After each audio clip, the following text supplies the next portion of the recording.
Welcome to my YouTube channel maths learning by doing.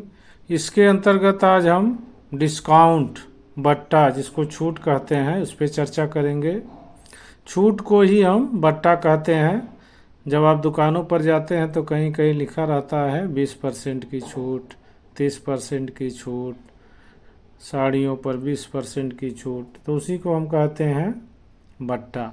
बट्टा हमेशा discount अंकित मूल्य पर ही दिया जाता है और वस्तु पर जो मूल्य छपा रहता है, एमआरपी जिसको कहते हैं, कहीं कहीं लिखा रहता है कि इस वस्तु का एमआरपी इतना है, वही उसका अंकित मूल्य होता है। तो वस्तु के छपे मूल्य पर जो छूट दी जाती है वह बट्टा कहलाती है। बट्टा अंकित मूल्य पर ही दिया जाता है। जो बट्टा होता है वो अंकित मूल्य पर ही दिया जाता है। अंकित मूल्य पर ही दिया जाता है। बट्टा जो है अंकित मूल्य पर दिया जाता है।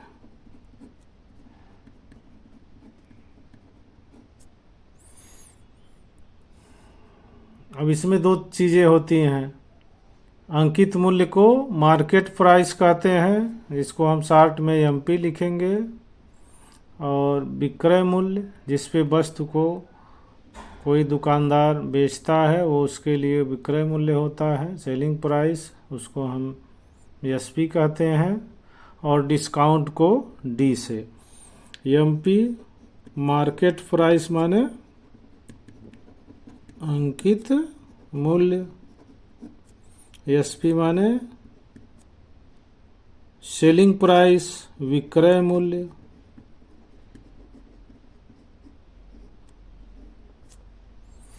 और डिस्काउंट जिसको हम कहते हैं बट्टा। ये तीन चीज़ें हैं। बट्टा हमेशा अंकित मूल्य पर ही दिया जाता है। अब हम चलेंगे कुछ प्रश्नों के माध्यम से। फाउंडेशन, चूँकि बट्टा पर हमको एकदम फाउंडेशन से शुरू करना है, बेसिक से, तो हम चलेंगे प्रश्नों के माध्यम से हल। अब जैसा कि आपके स्क्रीन पे दिखाई दे रहा है, एक वस्तु का अंकित मूल्य 400 रुपया है। यदि दुकानदार ग्राहक को 10% बट्टा देता है तो वस्तु का विक्रय मूल्य क्या होगा। ये विक्रय मूल्य जो है ये सेलिंग प्राइस है, अंकित मूल्य माने मार्केट प्राइस, और डिस्काउंट माने बट्टा। ये तीन चीज़ें हैं। तो ये पूछ रहा है वस्तु का विक्रय मूल्य। किसी वस्तु का अंकित मूल्य 400 रुपया है, तो दुकानदार ग्राहक को 10% छूट देता है, तो वस्तु को विक्रय मूल्य कितना होगा, माने वस्तु दुकानदार को कितने में बेचेगा। अब इसके लिए यहाँ दिया गया है मार्केट प्राइस 400 और डिस्काउंट दिया है 10%। आसान क्वेश्चन से शुरू करते हैं जिससे आपको पर समझने में कोई दिक्कत न हो। अब आपको ज्ञात करना है सेलिंग प्राइस। ये आपको ज्ञात नहीं है, तो सेलिंग प्राइस के लिए सेलिंग प्राइस बराबर, पहले तो आप मार्केट प्राइस लिखेंगे, मार्केट प्राइस बटा, ये मार्केट प्राइस हमेशा क्या होता है 100%, तो 100 लिखेंगे, गुणे। अब सेलिंग प्राइस क्या है, छूट कितने में दे रहा है 10%। कोई भी चीज़ 100% होता है तो उसमें से 10 निकल जाएगा, तो यहाँ हो जाएगा 90%। ये 100% होता है। इसमें आप रख दीजिए मार्केट प्राइस दिया गया है 400 बटा 100 गुणे 90। ये 90 क्यों लिखा गया है, क्योंकि 100% में उसको 10% की छूट दे रहा है, तो सेल प्राइस होगा 90%, कि 90% में वो बेच रहा है। अब इसे आप काट देंगे, 4 आ जाएगा, फिर 4 गुणे 9, 4 9 36, 360। ये आपका आंसर हो जाएगा। देखो विकल्प नंबर ये आपका सही होगा। देखिए इसी तरह का एक और क्वेश्चन है। एक रेडियो का अंकित मूल्य 500 रुपया 500 है। दुकानदार ग्राहक को 20% बट्टा देता है, तो रेडियो का विक्रय मूल्य क्या होगा। यहाँ भी सेलिंग प्राइस पूछ रहा है, तो मार्केट प्राइस क्या है आपका, मार्केट प्राइस बराबर 500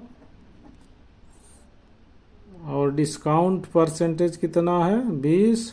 तो सेलिंग प्राइस पूछ रहा है, ये आपको ज्ञात करना है। तो सेलिंग प्राइस बराबर मार्केट प्राइस 500, ये हमेशा कितना होता है मार्केट प्राइस 100%, तो इसको 100% लिखेंगे।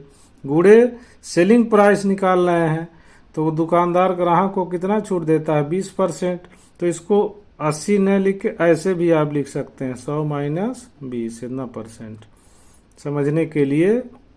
तो 500 बटा 100% गुड़े ये 80% हो जाएगा, क्योंकि 80% पे वो सेल करेगा।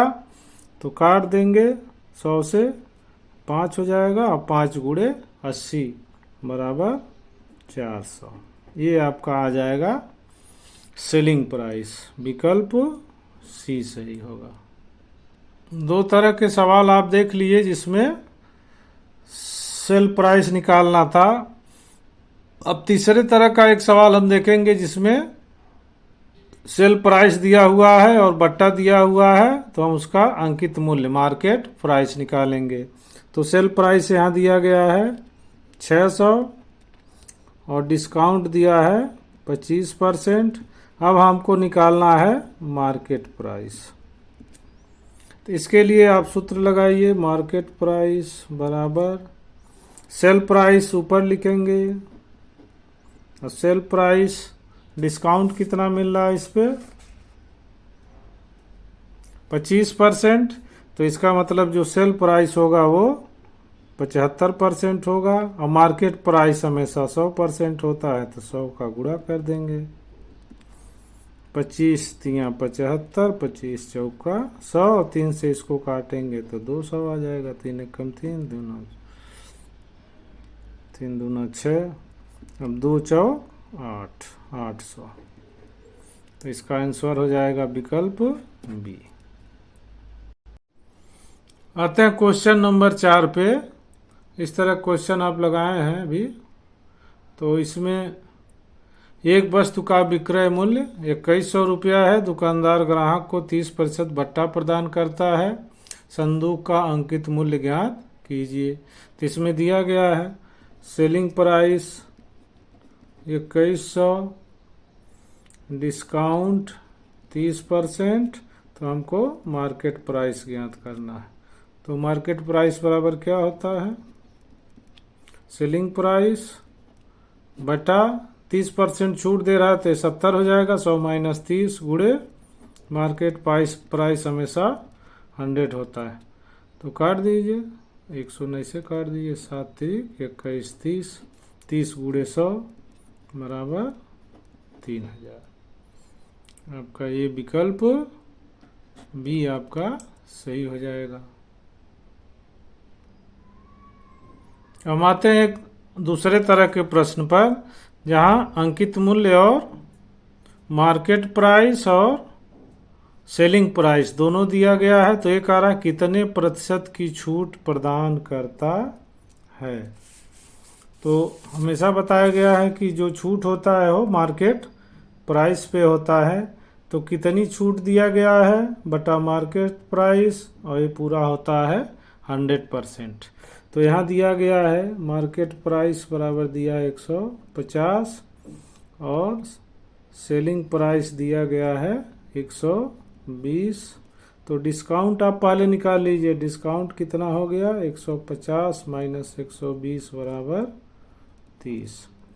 अब डिस्काउंट परसेंटेज जब आप निकालते हैं, तो जब परसेंटेज इसका निकालते हैं तो डिस्काउंट हो गया 30 बटा किस पे दिया जाता है, मार्केट प्राइस पे 150। ये हमेशा कितना होता है 100%, इस तरह से। ठीक है, 100 काट दीजिए, 3 एकम 3, 3 पचे 15, 5 से 100 काट दीजिए, 5 एकम 5, 5 दूना 10, ये बराबर हो गया 20%। विकल्प बी आपका सही हो जाएगा। तो एक दूसरे तरह का है जिसमें अंकित मूल्य, मार्केट प्राइस और सेलिंग प्राइस दिया रहेगा, आपको प्रतिशत निकालना रहेगा कि छूट कितना दिया गया है।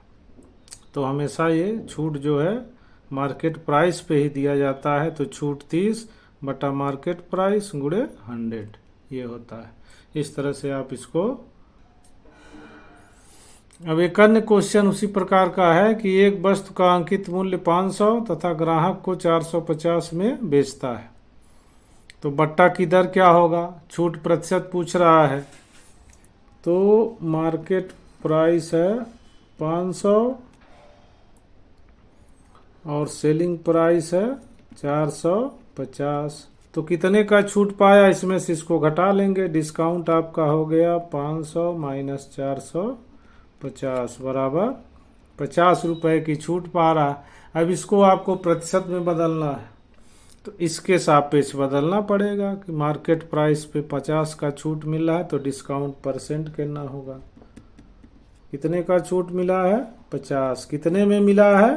500 में मार्केट प्राइस। इसको हम बदल देंगे प्रतिशत में, 100% होता है। 2 शून्य काट दीजिए, 5 एकम 5, 5 एकम 5, 5 और हो जाएगा 0, 10 बराबर 10%। इस तरह के 3 तरह के प्रश्नों को बताया गया है। बेसिक से नया चैप्टर शुरू कर रहे हैं, हर चैप्टर को अब बेसिक से आगे बढ़ाया जाएगा जिससे किसी भी प्रकार की कोई समस्या न हो। तो आशा करते हैं वीडियो आपको पसंद आया होगा। वीडियो पसंद हो चैनल को लाइक करिए, सब्सक्राइब करिए, शेयर करिए। धन्यवाद।